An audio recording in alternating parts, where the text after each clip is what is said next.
Hello and welcome to the channel. So आज जिस topic के बारे में हम पढ़ने जा रहे हैं वो है माइनर्स और माइनिंग के ऊपर कि ब्लॉकचेन में माइनर्स कौन होते हैं, ब्लॉकचेन में माइनिंग क्या होती है। तो आज का ये टॉपिक हमारा इसी सारी डिटेल के ऊपर रहने वाला है। तो चलिए शुरू करते हैं और सबसे पहले समझते हैं कि हु आर माइनर्स। माइनर्स कौन होते हैं? Backbone of blockchain network. और इन्हें बैकबोन ऑफ ब्लॉकचेन नेटवर्क क्यों कहा जाता है? ठीक है। बहुत ही सिंपल वर्ड्स और सिंपल एक्सप्लेनेशन के साथ आज आपको समझाऊंगा कि माइनर्स और माइनिंग क्या होती है। Miners are essential infrastructure that secure blockchain network. Miners जो होते हैं एसेंशियल इंफ्रास्ट्रक्चर हैं जो कि ब्लॉकचेन को सिक्योर करते हैं। कैसे? Validating transaction, maintaining integrity of distributed laser through computational work and consensus mechanism. Validate करते हैं ट्रांजैक्शन को, मेंटेन करते हैं इंटीग्रिटी ऑफ डिस्ट्रीब्यूटेड लेजर्स की कंप्यूटेशनल वर्क और कंसेंसस मैकेनिज्म के थ्रू। अब क्या होता है कि मान लीजिए हमारे पास एक ब्लॉकचेन चली आ रही है। अब यहाँ पे कुछ यूजर ने कोई ट्रांजैक्शन करी, ठीक है। अब हमने पहले पढ़ा था कि फुल नोड होती है और एक माइनर नोड होती है, और ये ट्रांजैक्शन हुई और ये गई माइनर नोड के पास। अब माइनर नोड क्या होगी, इसे माइन करेगी, माइन किया वैलिडेट करेगी और ये बताएगी कि ये एक पर्टिकुलर पर्सन से आई है, डिजिटल सिग्नेचर का यूज़ करके उसे वैलिडेट करके कि हाँ ये ऑथेंटिक है और हमें इसे पूरे फुल नोड में ऐड कर देना चाहिए। तो माइनर नोड से ये किस पे जाएगी? फुल नोड में ऐड हो जाएगी, और जब ये ऐड हो जाएगी तो ये ब्लॉकचेन नेटवर्क में ऐड हो जाएगी। डायरेक्ट नहीं होती है, बीच में एक माइनर नोड आती है जो हमने पिछली बार पढ़ा था। अब जो ये माइनर नोड होती है इसको भी जब माइनर्स इसे माइन करते हैं तो एक ट्रांजेक्शन को माइन करने के लिए 4-5 माइनर होते हैं। तो कौन सा माइनर सबसे पहले इस ब्लॉक को इस फुल नोड के साथ अटैच करेगा वो डिपेंड करता है किसके ऊपर? कंसेंसस मैकेनिज्म के ऊपर, जो कि हम आगे पढ़ेंगे। तो कैसे होता है कि व्हाट इज माइनिंग, पहले ये समझते हैं। Mining is the process of adding new blocks of validated transaction of blockchain. ठीक है। Minor compete to solve cryptographic puzzle through proof of work or earn selection through proof of stake, securing the network and ensuring transaction integrity। अब यहाँ पे क्या होता है कि दो चीज़ें होती हैं हमारे पास, proof of work, proof of stake. या तो आपको प्रूफ ऑफ वर्क देना होता है कि मान लीजिए कि किसी ने ट्रांजेक्शन करी, अब उसे किसी ब्लॉक में ऐड करना है तो उसे ऐड कौन करेगा? माइनर करेगा। माइनर एक तो नहीं होगा, माइनर होंगे मल्टीपल। तो अब इन सभी में से कौन सा माइनर इसके फुली नोड के ऊपर अपना इस ब्लॉक को ऐड करेगा, वो कैसे डिसाइड होगा?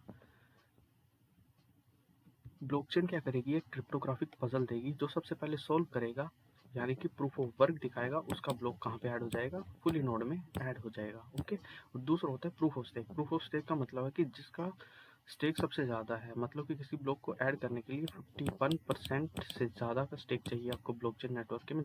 जिसका इससे ज़्यादा स्टेक है वो डायरेक्टली ऐड कर लेगा, क्योंकि उसके ऊपर ये ट्रस्ट होगा कि सबसे ज़्यादा इसी के स्टेक है और ये ज़्यादा सिक्योर है और ज़्यादा रिलायबल है ब्लॉकचेन नेटवर्क के ऊपर, और उसके थ्रू वो ऐड कर देगा। मोस्टली ज़्यादातर काम होता है प्रूफ ऑफ वर्क के ऊपर। प्रूफ ऑफ स्टेक के लिए 51% से ज़्यादा का नेटवर्क आपके पास होना ज़रूरी है, जो कि थोड़ा सा इम्पॉसिबल होता है क्योंकि बहुत सारे सीपीयू और कंप्यूटेशनल पावर चाहिए इस चीज़ के लिए। ठीक है। तो माइनिंग होती कैसे? पहले एक ट्रांजेक्शन हुई, उसके बाद माइनिंग प्रोसेस शुरू होती है। या तो प्रूफ ऑफ वर्क होता है या प्रूफ ऑफ स्टेक होता है, जहाँ से जो सबसे पहले हो गया फिर वो नए ब्लॉक को क्या कर देते हैं? ऐड कर देते हैं। तो ये है पूरा का पूरा कंसेप्ट माइनिंग का। अब how miners validate transaction. Miner validate कैसे करते हैं ट्रांजेक्शन को? Receive broadcast. Miner receive transaction broadcast from user across the network. पूरे नेटवर्क से वो ट्रांजेक्शन को रिसीव करते हैं। उसके बाद validate check, verified transaction validity check, digital signature. Digital signature के थ्रू वो चेक करते हैं, वैलिडेट करते हैं। उसके बाद असेंबल करते हैं ब्लॉक को। Bundle all valid transaction into a candidate block.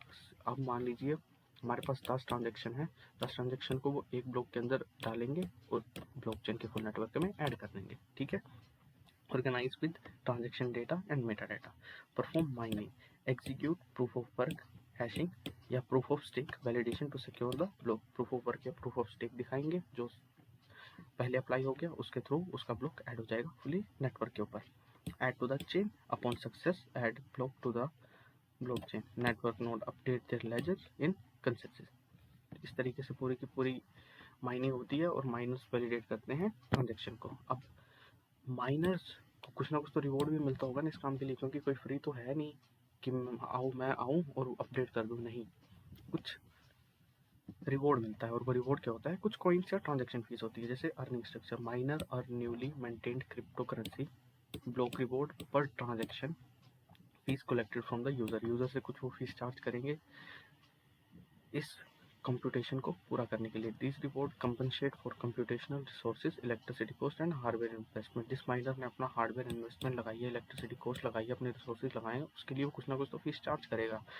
Bitcoin example, for example क्या है कि miners currently receive 6.25 BTC per block. एक माइनर 6.25 बिटकॉइन पर ब्लॉक के हिसाब से अर्न करता है, plus transaction free that they very wasted on the network congestion. ठीक है, और डिफिकल्टी एडजस्ट होती रहती है हर 2 हफ्ते के बाद, और maintain consistent 10-minute block interval ensuring stable rewards and network performance। Okay, तो कुछ रिवॉर्ड मिलता है माइनर्स को माइनिंग के लिए। तो वही आजकल हम टर्म सुनते हैं कि बिटकॉइन माइनिंग हो रही है, बिटकॉइन माइनिंग हो रही है। बिटकॉइन माइनिंग एक्चुअल में यही है, अगर कोई ब्लॉकचेन के ऊपर कोई ट्रांजेक्शन करता है तो उस ट्रांजेक्शन को जब वो माइन करके फुल नोड में लगाता है कोई माइनर, तो उससे रिवॉर्ड में कुछ बिटकॉइंस मिलते हैं।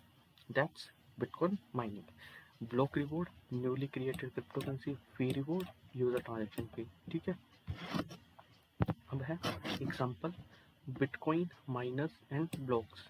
सिंपल एग्जांपल है bitcoin mining demonstrate how miner secure world large blockchain through coordinated computational efforts and economic incentives. ठीक है, एग्जांपल में कुछ नहीं है कि सबसे पहले प्रूफ ऑफ वर्क होता है स्टैंडर्ड, फिर ब्लॉक टाइमिंग होती है, उसके बाद नेटवर्क डिस्ट्रीब्यूशन होता है, एंड में सिक्योरिटी गारंटी होती है कि सिक्योरिटी रहेगी आपके पास। और the collective work of miner replace centralised intermediaries. Miners का बहुत बड़ा रोल है पूरे के पूरे वेब 3 को या फिर ब्लॉकचेन नेटवर्क को सेंट्रलाइज से डिसेंट्रलाइज बनाने के लिए, क्योंकि ये पूरे के पूरे माइनर्स अगर हमारे पास ना हो तो ये सेंट्रलाइज सिस्टम की तरह ही काम करेगा और हमारे पास वेब 2.0 और 3.0 में कोई डिफरेंस रह नहीं जाएगा। Making bitcoin trustless and censorship resistant. तो ये था आज का टॉपिक हमारा पूरा का पूरा माइनर्स और माइनिंग के ऊपर ब्लॉकचेन नेटवर्क में। और आई होप आपको बहुत ईजीली ये सारी टॉपिक समझ आ गए होंगे। अगर आपको समझ आए तो प्लीज़ चैनल को सब्सक्राइब करें, वीडियो को लाइक करें और कमेंट करना ना भूलें। और मिलते हैं आपके साथ नेक्स्ट वीडियो में नए टॉपिक के साथ।